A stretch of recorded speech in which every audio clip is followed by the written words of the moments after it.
Number 9. We now got a referendum, and the referendum did result in the decision of the South to go for independence, which could already be foreseen when the CPA was signed. It's a rightful decision, and if I would have been, I had the obligation to tell the people that unity was the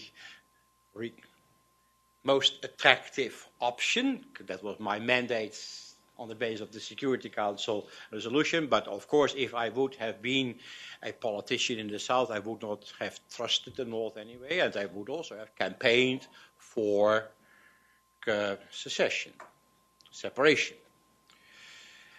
That decision has been taken. There was no other alternative, in my view. The important thing is now that this has to be implemented in a peaceful fashion, and it is not so peaceful so far, but anyway it has, and you need also the powers in Khartoum in order to guarantee implementation. But it is extremely important that the powers do not sell their cooperation to the international community by getting the right to get away with everything they are doing in Darfur. Okay, and they have to be told. And I see that many countries so far are so pleased with the CPA and with the implementation of the independence in the South that they close their eyes again, just like they did in 2003 and 2004, for what's being done in Darfur. Bashir is a very clever politician and a very clever statesman, and his regime is very clever and skilled. Finally, number 10. The Security Council now recently has taken 2 decisions which I applaud. And those are the decisions on Ivory Coast and on Libya. It means protection with teeth, which is important. And I wish such decisions could have been taken earlier in other situations. Based on protection, of course. That's the important thing. It is a step forward. But we have to think ahead.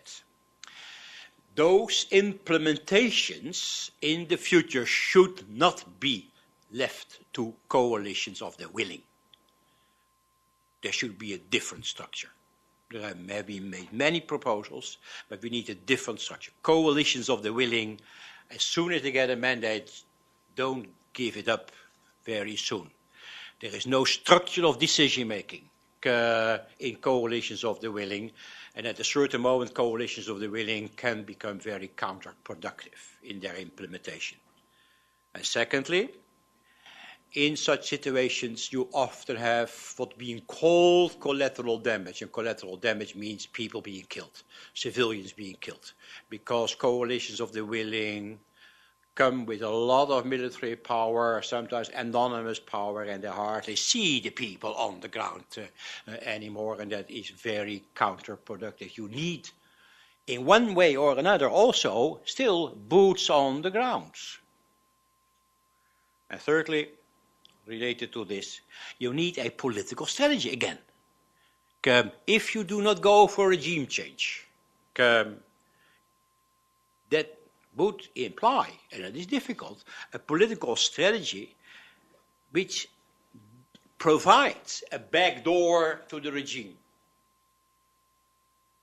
to leave, which provides a possibility to talk and to negotiate.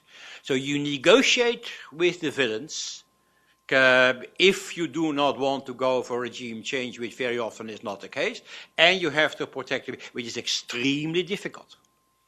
But you have to make a choice. And very often choices are not being made or are being postponed. And then the situation again is being decided by those who have the power on